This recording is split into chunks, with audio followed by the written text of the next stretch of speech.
Welcome to all. इस presentation में हम एक डिफरेंस लेके आए हैं इम्पल्स और रिएक्शन टरबाइन के ऊपर। हमने आपसे पिछले प्रेजेंटेशन में कहा कि इस पूरी यूनिट में आपको सिर्फ impulse and reaction steam turbine ही पढ़नी है।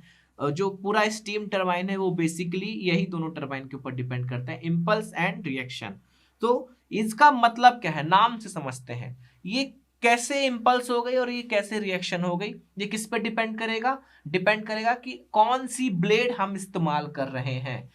Depend on the type of blade use, कौन सी ब्लेड इस्तेमाल कर रहे हैं उस पर डिपेंड करेगा। और एनर्जी ट्रांसफर कैसे हो रही है फ्लूइड से रोटर व्हील के ऊपर। रोटर व्हील मतलब ब्लेड्स।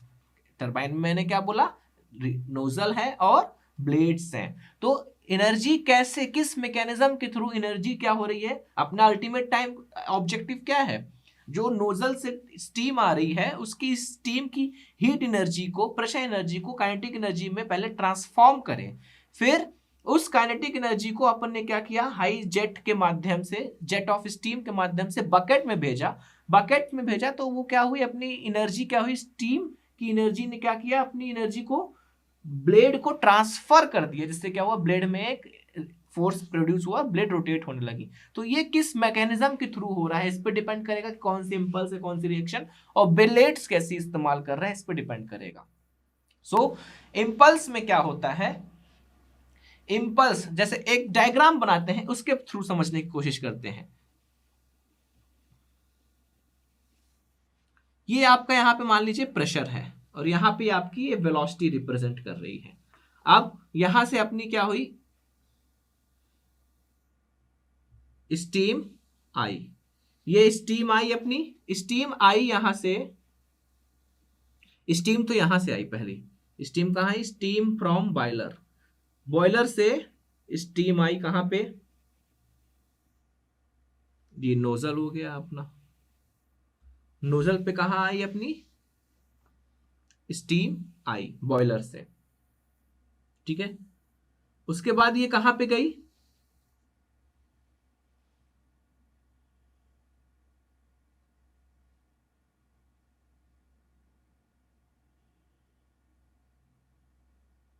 ये ब्लेड्स पे गई।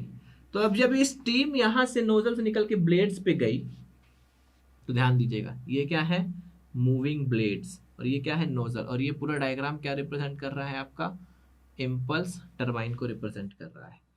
अब देखते हैं प्रेशर में कैसे चेंजेस हो रहे हैं। प्रेशर यहाँ पे, ये प्रेशर दिखाई देगा आपको। तो नोजल में क्या हुआ, हाई प्रेशर स्टीम आई, हाई स्टीम इस हीट एनर्जी के साथ, तो नोजल ने क्या किया, उस प्रेशर एनर्जी को क्या किया, पूरा रिड्यूस कर दिया। प्रेशर क्या हुआ आपका, रिड्यूस हो गया। यहां से प्रेशर स्टीम इंजेक्ट करी, यहां से प्रेशर रिड्यूस हो गया। अब जब प्रेशर रिड्यूस हुआ नोजल में तो क्या होगा, प्रेशर कैसे रिड्यूस होता है, तो प्रेशर रिड्यूस होता है तो वेलोसिटी अपनी इंक्रीज कर गई। तो ये अपनी क्या हुई, वेलोसिटी इंक्रीज हो गई, प्रेशर रिड्यूस हो गया। तो नोजल में प्रेशर रिड्यूस हो गया। अब मूविंग ब्लेड में क्या रहेगा, प्रेशर आपका पूरा कांस्टेंट रहेगा, प्रेशर यहाँ पे कोई चेंजेस नहीं हो रहा। अब यहां पे क्या होगा, मूविंग ब्लेड में, अब मूविंग ब्लेड में एनर्जी ट्रांसफर हो रही है तो उसमें क्या होगा, वेलोसिटी रिड्यूस होगी। देखिए समझने की कोशिश करिए, यहां पे क्या हो रहा है, एनर्जी ट्रांसफॉर्म, और यहां पे क्या हो रहा है, एनर्जी ट्रांसफर। ये दोनों चीज शब्दों का खेल है, पूरा समझिए, एनर्जी ट्रांसफॉर्म और एनर्जी ट्रांसफर। नोजल में क्या हो रहा है, इंपल्स टरबाइन की बात कर रहे हैं। नोजल में क्या हो रहा है, हाई प्रेशर स्टीम आई नोजल में, उस स्टीम की हमने क्या किया, हाई प्रेशर एनर्जी को काइनेटिक एनर्जी में कन्वर्ट कर लिया। मतलब क्या किया हमने, एनर्जी का जो कंटेंट रहा वो बराबर है, जितनी एनर्जी पहले थी उतनी एनर्जी बाद में भी है, लेकिन एनर्जी क्या हुई, एक फॉर्म से दूसरे फॉर्म में ट्रांसफर हो गई, मतलब एनर्जी ट्रांसफॉर्मेशन हुआ। ठीक है, जब प्रेशर से अपने हाई वेलोसिटी अपने को स्टीम यहाँ पे नोजल के एग्जिट पे मिली, उस हाई वेलोसिटी स्टीम को हमने क्या बोला, ब्लेड्स। ब्लेड्स को हमने नाम दिया मूविंग ब्लेड्स, क्योंकि मूव करती है इसलिए मूविंग ब्लेड। टरबाइन की जब ब्लेड्स में गई तो उन्होंने क्या किया, अपना जो हाई वेलोसिटी एनर्जी थी, अपनी एनर्जी क्या करी, किसको दे दी, ब्लेड्स को दी। जब ब्लेड्स को एनर्जी दी तभी तो ब्लेड्स मूव करेंगी, एनर्जी ट्रांसफॉर्म नहीं होगा यहाँ पे क्या होगा, एनर्जी ट्रांसफर होगा। जो स्टीम का जेट था, high velocity jet of steam, transfer its energy to the blades. यहाँ पे ट्रांसफर हुआ है, यहाँ पे क्या हुआ है, ट्रांसफॉर्म, यहाँ पे ट्रांसफर एनर्जी उसने दे दी, अपनी एनर्जी दे दी किसको, ब्लेड्स को दे दी। अब एनर्जी जब ब्लेड्स को दे दी तो उसने क्या हुआ, वेलोसिटी उसकी क्या होगी, घटती रहेगी। क्यों? क्योंकि एनर्जी देता जा रहा है तो कंटिन्यूअसली उसकी वेलोसिटी घटती जा रही है। तो ये दोनों चीज आपको क्लियर होंगी, एनर्जी ट्रांसफॉर्म और एनर्जी ट्रांसफर। अब इंपल्स में आता है। अब इंपल्स में क्या होता है, जो नोजल में रहता है पूरा प्रेशर अपन लोग पहले एक बार में किस में कन्वर्ट कर लेते हैं, पूरी प्रेशर एनर्जी किस में कन्वर्ट कर लेते हैं, वेलोसिटी में कन्वर्ट कर लेते हैं। तो प्रेशर पूरा डिक्रीज हुआ, वेलोसिटी यहां से इंक्रीज हुई। अब जब मूविंग ब्लेड में जब जाते हैं, जब ब्लेड्स में जाती है स्टीम, ये स्टीम की पूरी डायग्राम रिप्रेजेंट कर रहा है।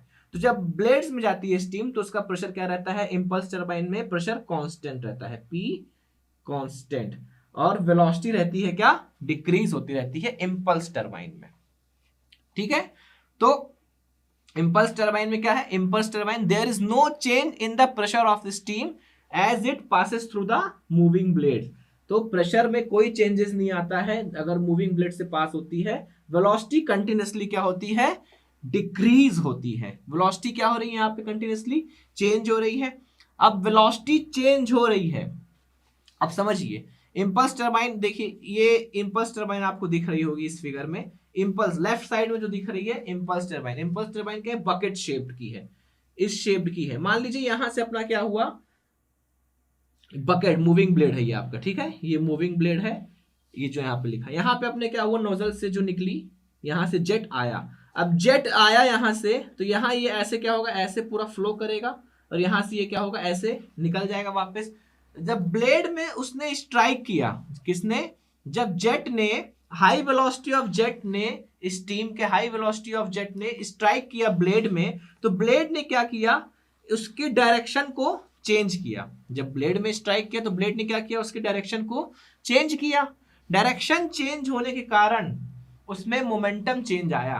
वेलोसिटी क्या है, वेक्टर क्वांटिटी है, डायरेक्शन चेंज हुआ तो मोमेंटम चेंज आया। और rate of change of momentum क्या होता है, force. Rate of change of momentum क्या होता है, फोर्स। तो मोमेंटम चेंज होने के कारण इस मूविंग ब्लेड पे एक फोर्स एक्सर्ट हुआ, फोर्स एक्सर्ट हुआ, और उसी फोर्स के कारण जो है ये मूविंग ब्लेड रोटेट होने लगी। और ये मूविंग ब्लेड किसमें अटैच्ड है, टरबाइन की शाफ्ट में। तो पूरा शाफ्ट क्या होने लगा, रोटेट होने लगा।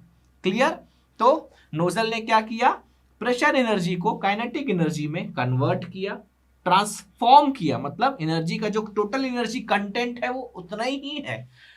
उसके बाद जो अपने को high velocity jet of steam मिली, उस high velocity jet of steam को अपन ने मूविंग ब्लेड पे भेजा। उसमें क्या हुआ, उसका डायरेक्शन चेंज हुआ, डायरेक्शन चेंज होने से मोमेंटम चेंज हुआ, उसके कारण फोर्स प्रोड्यूस हुआ, और उस फोर्स के कारण जो मूविंग ब्लेड है वो रोटेट हुई। और मूविंग ब्लेड शाफ्ट से कनेक्टेड है, उस कारण से शाफ्ट भी अपना रोटेट होने लगा। तो मेन इंपल्स में अपना ध्यान रखना है क्या, कि प्रेशर जो है रिड्यूस होता है कहाँ पे, नोजल में, और वेलोसिटी इंक्रीज होती है। जबकि मूविंग ब्लेड में प्रेशर जो रहता है कांस्टेंट रहता है, और वेलोसिटी कंटिन्यूअसली डिक्रीज होती है। ये आप देख सकते हैं इंपल्स टरबाइन का, लेफ्ट साइड में आपको ब्लेड दिख रही है, ब्लेड्स कैसे रहती हैं, और राइट साइड में एक सिमेट्रिक डायग्राम से रिप्रेजेंट हो रहा है कि नोजल से कैसे जेट के फॉर्म में स्टीम स्ट्राइक कर रही है बकेट शेप्ड ब्लेड में, और वो उसको क्या क्या कर रही है, रिएक्शन के कारण फोर्स प्रोड्यूस जो हो रहा है वो पूरा रोटर को रोटेट करा रही है। इस डायग्राम में आप और देख सकते हैं, ये जो आपको शो हो रहा है पहला वाला पार्ट, दो पार्ट में डायग्राम आपको दिख रहा होगा। पहला वाला पार्ट को बाद में जूम करके भी लेफ्ट में दिखाया है, वो नोजल है। नोजल से क्या हो रही है, स्टीम जा रही है, नोजल क्या कर रहा है, वो यही काम कर रहा है। और उस नोजल से होते हुए जब स्टीम कहाँ पे जा रही है, ब्लेड्स में जा रही है, तो देखिए डायरेक्शन चेंज हो रहा है। डायरेक्शन चेंज होने के कारण फोर्स प्रोड्यूस हो रहा है, और फोर्स जो नीचे से इस तरह के फॉर्म में आपको फोर्स दिख रहा है, वो उस डायरेक्शन में क्या कर रहा है, फोर्स इंड्यूस कर रहा है। उस डायरेक्शन में क्या हो रही है, बकेट्स मूव करना शुरू कर रही हैं। और नीचे तरफ आपको दिखाई दे रहा है नोजल में क्या हुआ, प्रेशर डिक्रीज हुआ, वेलोसिटी इंक्रीज हुई, और मूविंग ब्लेड में प्रेशर कांस्टेंट है और वेलोसिटी कंटिन्यूअसली डिक्रीज हो रही है। Clear? Impulse turbine. Impulse turbine के बाद अब आते हैं रिएक्शन टरबाइन पे। रिएक्शन टरबाइन में क्या होता है, थोड़ा सा डिफरेंट होता है रिएक्शन टरबाइन, देखते हैं।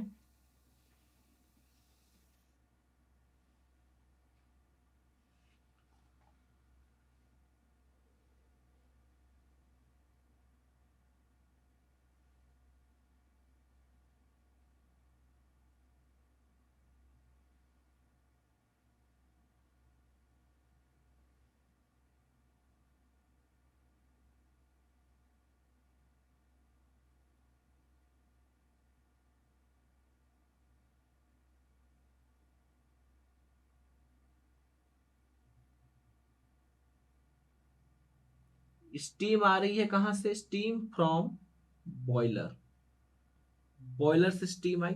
अब रिएक्शन टरबाइन में अपन नोजल इस्तेमाल नहीं करते हैं, रिएक्शन टरबाइन में अपन क्या इस्तेमाल करते हैं? Fixed blade.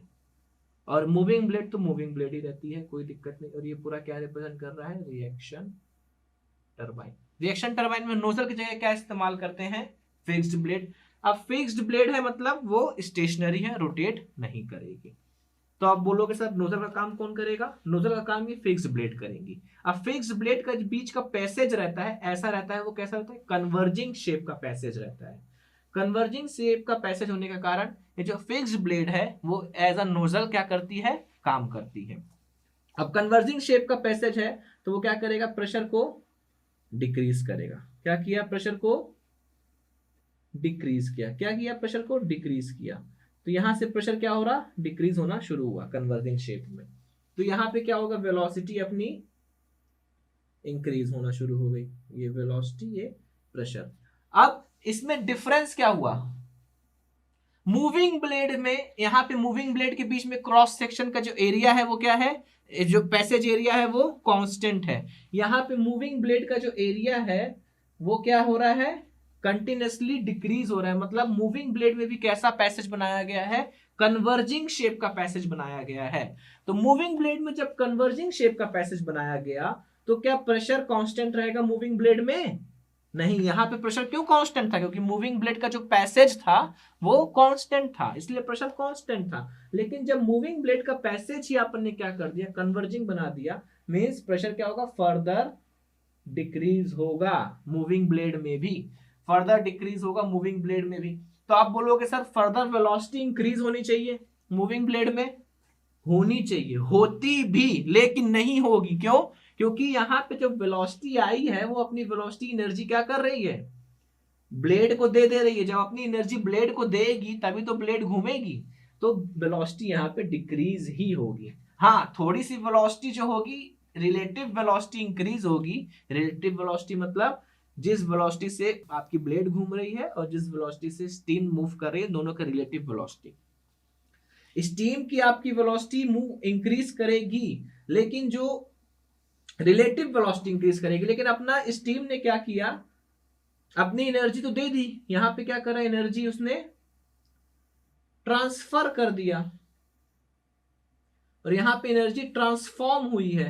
एनर्जी ट्रांसफर हो गई तो मतलब स्टीम की जो एनर्जी कंटेंट है, टोटल एनर्जी कंटेंट, वो तो कम हुआ ना।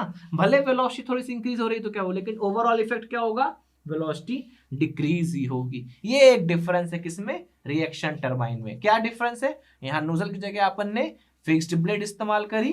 फिक्स्ड ब्लेड क्या कर रही है? कन्वर्जिंग पैसेज जो कि नोजल का काम कर रही है। और मूविंग ब्लेड में भी अपन ने क्या किया? कन्वर्जिंग पैसेज बनाया, जिससे क्या हुआ? प्रेशर मूविंग ब्लेड में भी डिक्रीज हो रहा है। सो रिएक्शन टरबाइन फिर कैसी होगी?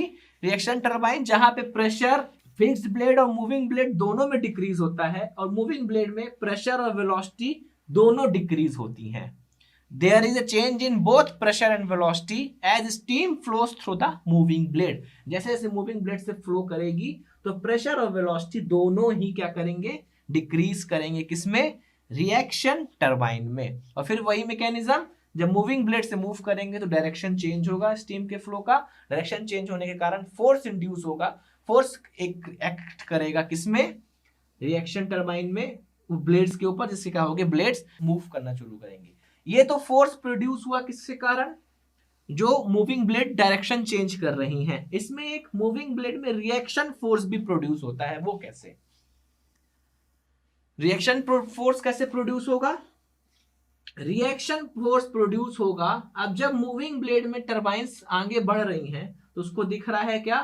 Converging passage. तो कन्वर्जिंग पैसेज होने के कारण क्या है? जो स्टीम है वो क्या होगी? फर्दर एक्सीलरेट होगी। फर्दर क्या होगी? उसकी वेलोसिटी इंक्रीज होगी। इसके कारण एक रिएक्शन क्रिएट करेगी किस पे? मूविंग ब्लेड पे। वो भी रिएक्शन फोर्स क्या करेगा? मूविंग ब्लेड को मूव कराने में काम करेगा। तो इसमें दो फोर्स एक्ट कर रहे हैं। कौन से? एक जो मोमेंटम चेंज होने के कारण आ रहा है वो, दूसरा जो एक्सीलरेशन हो रहा है मूविंग ब्लेड में उसके कारण जो रिएक्शन आ रहा है उसके कारण भी ये क्या कर रही है? वो भी फोर्स प्रोड्यूस कर रहा है इसको रिड्यूस कराने के लिए। इसलिए इसका नाम क्या पड़ा? रिएक्शन। लेकिन आप कंफ्यूज मत होना, वेलोसिटी डिक्रीज ही होगी, भले इंक्रीज हो रही है वेलोसिटी कन्वर्जिंग पैसेज के, लेकिन डिक्रीज क्यों होगी? क्योंकि इसने अपनी एनर्जी ट्रांसफर कर दी है। किसको? ब्लेड्स को ट्रांसफर कर दी है, इसलिए ब्लेड्स से ट्रांसफर होने के कारण वेलोसिटी डिक्रीज ही होगी। ये आपको रिएक्शन टरबाइन लेफ्ट साइड में दिख रही है, रिएक्शन टाइप टरबाइंस की ब्लेड्स, और राइट साइड में अलग अलग फिक्स्ड ब्लेड्स देखिए, फिक्स्ड ब्लेड्स है, उसके बाद मूविंग ब्लेड्स, फिर फिक्स्ड ब्लेड्स, फिर मूविंग ब्लेड, इस तरह से सीरीज ऑफ ब्लेड्स एक दूसरे के साथ एक ही रोटर पे, देखिए एक ही रोटर पे माउंट है, जो कि सारा काम करती है। इस डायग्राम में पूरा मैकेनिज्म दिख रहा है। फिक्स्ड ब्लेड क्या है? कन्वर्जिंग शेप की है, नोजल का काम कर रही है, स्टीम आई बॉयलर से स्टीम कहाँ गई? फिक्स्ड ब्लेड में, उसकी प्रेशर डिक्रीज हुआ, वेलोसिटी इंक्रीज हुई, लेकिन फिर से वो कहाँ गई?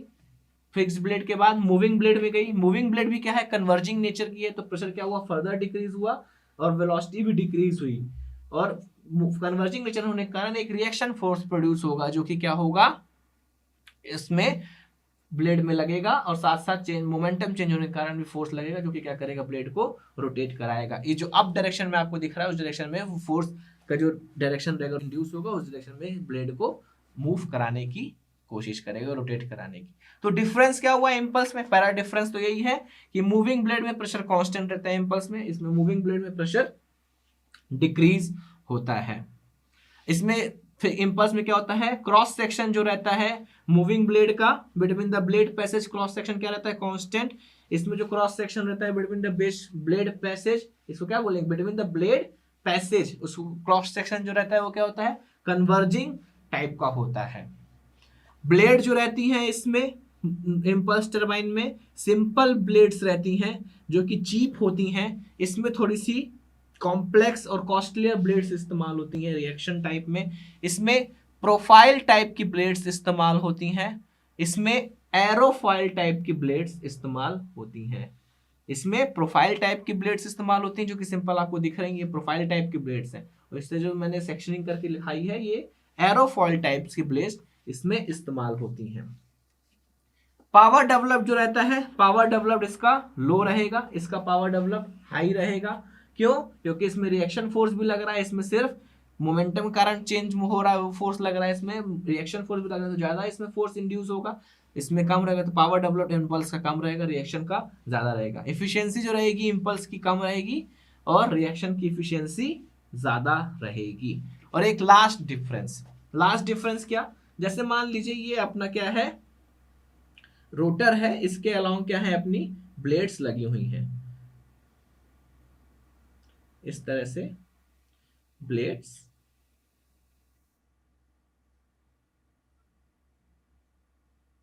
लगी हुई हैं। तो अगर इंपल्स टरबाइन हुई, इंपल्स टरबाइन में क्या चाहिए अपने को? नोजल चाहिए, तो ये नोजल आ गया, ठीक है, नोजल आ गया। तो नोजल क्या होगा? हर जगह तो नोजल अपन लगा नहीं सकते, तो इसमें जो स्टीम का जो इंजेक्ट होगा वो पार्शियल होगा, पूरे सरकमफेरेंस में जो रहेगा स्टीम नहीं ऑब्टेन हो पाएगी, पार्शियल एडमिशन होगा स्टीम का इसके रोटर पे। लेकिन यहां पे क्या है? हर एक मूविंग ब्लेड के साथ क्या है? एक फिक्स्ड ब्लेड है। हर एक मूविंग ब्लेड के साथ क्या है? एक फिक्स्ड ब्लेड लगी है ऐसे साथ में, हर एक मूविंग ब्लेड के साथ एक फिक्स्ड ब्लेड, हर एक मूविंग ब्लेड के साथ एक फिक्स्ड ब्लेड, हर एक मूविंग ब्लेड के साथ एक फिक्स्ड ब्लेड, हर एक मूविंग ब्लेड के साथ एक फिक्स्ड ब्लेड। तो पूरी सरकमफेरेंस के अलोंग पे क्या हो रहा है? यहाँ पे अपन लोग ने स्टीम को एडमिशन करा है, स्टीम को पूरी सरकमफेरेंस के अराउंड इसमें जा रही है स्टीम। इसमें क्या हो रही है? पार्शियल एडमिशन हो रहा है, इसमें फुल एडमिशन हो रहा है स्टीम का। क्लियर? क्यों हो रहा है? क्योंकि इसमें मूविंग ब्लेड बहुत सारी है, नोजल तो इसमें बहुत सारी नहीं, एक कुछ नोजल्स लगे रहती है, इसलिए पार्शियल एडमिशन ऑफ स्टीम होता है किसमें? इंपल्स में। और पूरा सरकमफेरेंस के अलोंग एडमिशन होता है स्टीम का किसमें? रिएक्शन टरबाइन में। सो ये एक सिंपल डिफरेंस रहा किस पे? इंपल्स एंड रिएक्शन टरबाइन में। आई होप आपको इंपल्स एंड रिएक्शन टरबाइन अच्छे से क्लियर हुआ होगा। Thanks for paying your attention.